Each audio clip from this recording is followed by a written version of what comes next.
So hi guys, welcome back to another video. तो guys इस video में हम सीखेंगे पत्ते के ऊपर वाटर ड्रॉप किस तरीके से बनाते हैं। तो यहाँ पर सबसे पहले तो आपको ये बता दूं कि कुछ चीज़ें हैं जो आपको ध्यान में रखनी है थ्रू आउट द ड्राइंग्स। जब आप स्टार्ट से एंड तक बनाकर लेके जा रहे हो, आपको क्या माइंडसेट रखना है वो सबसे पहले मैं आपको बता देता हूँ। तो यहाँ पे सबसे पहले स्टार्ट करना है आउटलाइन से। आउटलाइन में आपको ट्राई करना है कि सबसे पहले आप बेसिक शेप बनाओ, जहाँ पर आपको ज़्यादा कर्व्स पे डिपेंडेंट नहीं होना है। आप स्ट्रेट लाइन बनाओ, एक ओवरऑल स्ट्रक्चर देखो कि उस जिस भी पिक्चर का मतलब जो भी चीज़ आप बना रहे हो उसको एक स्ट्रेट लाइन में कैसे आप उसका स्ट्रक्चर बना सकते हो। ऑल्दो वो एक्यूरेट ना हो चलेगा, बट वो स्ट्रक्चर बन जाए जिस तरीके का, जैसे मैं लीफ बना रहा हूँ या पत्ता बना रहा हूँ, तो पत्ते का स्ट्रक्चर बन जाए जिस तरीके का रेफरेंस में है। उसके बाद हम वो बनाने के बाद धीरे धीरे हम उसमें डिटेल्स ऐड करेंगे। उसके बाद उसके अंदर जो वाटर ड्रॉप है, कहाँ पे कितने साइज़ का वाटर ड्रॉप है, वो हम वहाँ पे प्लेस करेंगे। एंड उसके बाद देखेंगे कि लाइट किस तरीके से पड़ रही है इस पत्ते के ऊपर, एंड जो वाटर ड्रॉप का शाइन है उस पर किस तरीके से शाइन आ रहा है, रिफ्लेक्शन किस तरीके से आ रहा है, उसका जो शेडो है वो किस तरीके से आ रहा है। ये सारी चीज़ें हमें अच्छे तरीके से ऑब्जर्व करनी है जब आप इस तरीके की ड्राइंग बना रहे हैं। ऑल्दो यहाँ पे मैं स्केच कर रहा हूँ, मतलब प्रैक्टिस वर्क कर रहा हूँ, तो इतना डिटेल में यहाँ फिनिशिंग नहीं दे रहा हूँ, बट फिर भी मैंने ट्राई करा है कि सारी चीज़ें मैं अच्छे तरीके से बना सकूँ, ताकि आप लोगों को अच्छे तरीके से एक्सप्लेन कर सकूँ कि आप किस तरीके से बना सकते हो। तो यहाँ पर देखो मैंने एक स्ट्रक्चर बना लिया है, एंड इसके बाद धीरे धीरे हम स्ट्रक्चर बनाने के बाद जहाँ पे मैंने कर्व्स बहुत ही कम ड्रॉ करे हैं, ट्राई करा कि थोड़ा स्ट्रेट लाइन ही रखूँ। उसके बाद धीरे धीरे मैं इसमें ऑब्जर्व करूँगा, डिटेल ऐड करूँगा, इसके जो कॉर्नर्स हैं पत्ते के उसको मैं ठीक करूँगा। उसके बाद उसके अंदर का जो वाटर ड्रॉप है उसको मैं प्लेस करूँगा कि किस जगह पे वाटर ड्रॉप है, वो सारी चीज़ें हम यहाँ पे प्लेस कर लेंगे। तो यहाँ तक हमारा जो है आउटलाइनिंग वाली काम हो गई। अब यहाँ पे आगे हम स्टार्ट करेंगे फर्स्ट लेयर। यहाँ पे मैं आपको ये बता दूं कि जो पेपर मैं यूज़ कर रहा हूँ इस जगह पे वो है आइवरी शीट। स्मूथ सरफेस है, तो आपको बाकी जो ड्राइंग पेपर आती हैं जिसमें सरफेस होता है, सरफेस जो रफ़ होता है उस पर डार्कनेस और इससे डार्कनेस से अगर आप कंपेयर करोगे तो इसकी डार्कनेस थोड़ी सी कम होती है, थोड़ा मुश्किल होता है डार्कनेस अचीव करना, ज़्यादा लेयर ऐड करने पड़ते हैं। तो यहाँ पे वैसे मैं पेंसिल जो यूज़ कर रहा हूँ वो है फेबर क्रिस्टल 9000। एक दो और ब्रांड की पेंसिल मैं यूज़ कर रहा हूँ, ऐसा कोई स्पेसिफिक ब्रांड नहीं होता है, जो पेंसिल मुझे मिलता है मैं उससे बना लेता हूँ। ओके, तो फर्स्ट लेयर में हम आपको HB या B आप यूज़ कर सकते हो, उसको अच्छे तरीके से शार्प करो ताकि आप कंसिस्टेंट शेड कर सको। एंड इसके बाद इस तरीके से हमें यहाँ पे शेड ऐड करना है। तो इस तरीके से मैं कवर कर लूँगा जितना भी एरिया मुझे शेड करना है, एंड लाइटिंग के हिसाब से थोड़ा बहुत कि कहाँ पे कितनी लाइट पड़ रही है उसके हिसाब से मैं शेड ऐड कर दूंगा। वैसे फर्स्ट लेयर में इतना ज़्यादा ध्यान देने की ज़रूरत नहीं होती है, बट जो विजिबल डिफरेंस है जहाँ पे ज़्यादा शेडो है या फिर ज़्यादा लाइट है उस जगह को हम मार्क करते हैं। अदरवाइज़ बाकी चीज़ें हम फर्स्ट लेयर में आपको चीज़ें फ्लैट ही दिखेंगी, उसमें कुछ खास डिटेल ऐड नहीं करना होता है। तो यहाँ पर मैंने इस तरीके से फर्स्ट लेयर दे दिया, एंड उसके बाद धीरे धीरे अब वाटर ड्रॉप को कैप्चर करना स्टार्ट करेंगे। वाटर ड्रॉप में सबसे पहले हमें देखना है शैडो, क्योंकि जिधर से लाइट आ रहा है उसके जस्ट अपोजिट हमें शैडो देखने को मिलेगा। तो हम जैसे हम शैडो बनाएंगे धीरे धीरे जो वाटर ड्रॉप है वो ऑटोमेटिक 3D दिखने लग जाएगी, क्योंकि मेन है शैडो एंड लाइट क्योंकि पेपर वाइट है तो वाइट अलग से ऐड करने की ज़रूरत नहीं, वहाँ पर स्पेस छोड़ दोगे तो ऑटोमेटिक वो हाईलाइट बन जाएगा। शैडो ऐड करोगे तो आपका जो ड्राइंग है वो प्रॉपर 3D लगने लग जाएगा। तो इस तरीके से धीरे धीरे धीरे करके हम चीज़ों को ऑब्जर्व करेंगे एंड बनाते जाएंगे। तो यहाँ पे मैंने ऊपर वाला पोर्शन जो है उसको अभी फ़िलहाल करने की कोशिश करी है, एक बार उसको कंप्लीट कर लूँगा एंड उसके बाद बाकी पोर्शन को कवर करूँगा। तो यहाँ पर देखो मेनली मेरा पर्पस है यहाँ पे शैडो क्रिएट करना एंड वाइट एंड ब्लैक के बीच का डिफरेंस क्रिएट करना, कॉन्ट्रास्ट देना ड्राइंग में। तो ये चीज़ आपको ध्यान में रखना, जब आप इस तरीके का वाटर ड्रॉप बनाते हो आप शैडो पे ध्यान रखो कि कहाँ पे शैडो आ रहा है और कितना आ रहा है। उसके बाद आपको हाईलाइट थोड़े बहुत अगर वो छिप जाते हैं शेड से तो आप वहाँ पे इरेज़र यूज़ करके हाईलाइट दे सकते हो। तो इस तरीके से हमारा बन जाता है। आगे का प्रोसेस भी सिमिलर होगा, एंड पत्ते के ऊपर जो लाइनिंग्स होती हैं वो भी यहाँ पे मैंने देने की कोशिश करी है। एंड ट्राई करो कि इस तरीके के जो डिटेल्स होते हैं आप स्टार्टिंग से उस चीज़ का ध्यान रखोगे तो आपको इरेज़र के ऊपर ज़्यादा डिपेंडेंट होने की ज़रूरत नहीं पड़ेगी, क्योंकि अगर आप उस चीज़ों का ध्यान नहीं रखते हो तो फिर आपको इरेज़र पर डिपेंडेंट होना पड़ेगा, और कभी कभी इरेज़र्स उतनी बेहतर तरीके से काम नहीं करती है। एंड उसके बाद जो हमें शाइन देनी है, शाइन यहाँ प्रोवाइड करने के लिए दो ऑप्शन है। आप वाइट जेल पेन यूज़ करो या फिर इलेक्ट्रिक इरेज़र है, वो भी आपको बहुत अच्छा काम करके देता है। तो यहाँ पे मैंने इलेक्ट्रिक इरेज़र यूज़ किया है, लेकिन बस छोटे एरियाज़ जो हैं जो थोड़ा और ज़्यादा शाइन मुझे चाहिए, जहाँ पे इलेक्ट्रिक इरेज़र उतनी इंटेंसिटी वाली शाइन नहीं दे पाएगा, तो वहाँ पे हम वाइट जेल पेन यूज़ करेंगे। तो वाइट जेल पेन थोड़ा मैं सेकेंडरी ऑप्शन रखता हूँ, क्योंकि वो थोड़ा अलग दिखता है, तो बहुत ज़्यादा अगर आप यूज़ कर देते हो तो उसमें प्रॉब्लम हो जाती है।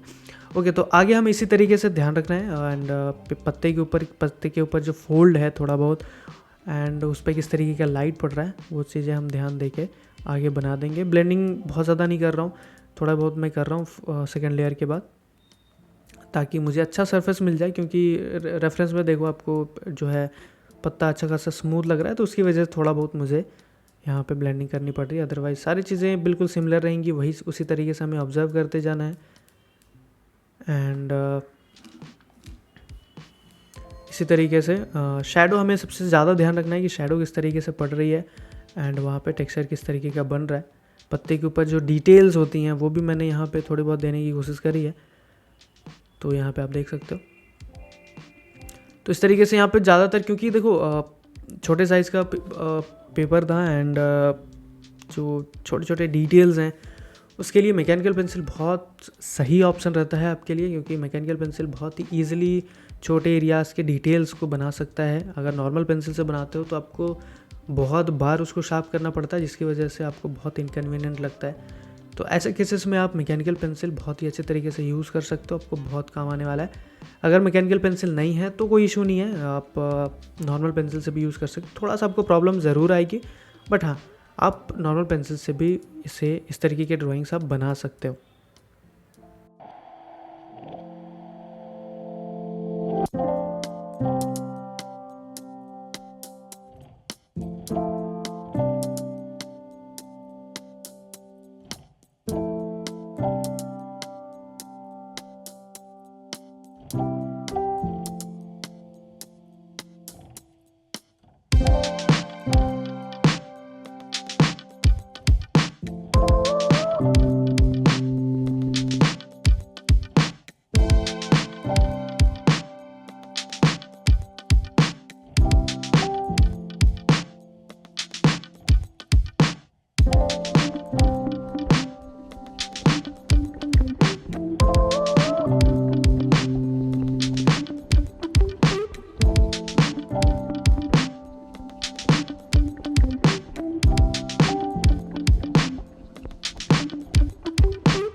ओके गाइस, तो आई गेस आपने पूरा प्रोसेस देख लिया होगा एंड प्रोसेस देखने के बाद बहुत सारी चीज़ आपको समझ में आई होगी, सीखने को मिला होगा। तो सीखने को मिला है तो कमेंट सेक्शन में ज़रूर मेंशन करना है कि इस वीडियो से आपको क्या सीखने को मिला है, आपके लिए हेल्पफुल रहा है या नहीं। एंड आगे के कंटेंट के लिए आप कोई सजेशन देना चाहते हो तो वो भी आप कमेंट सेक्शन में लिख सकते हो। तो मिलते हैं अगले वीडियो में, तब तक के लिए बाय बाय।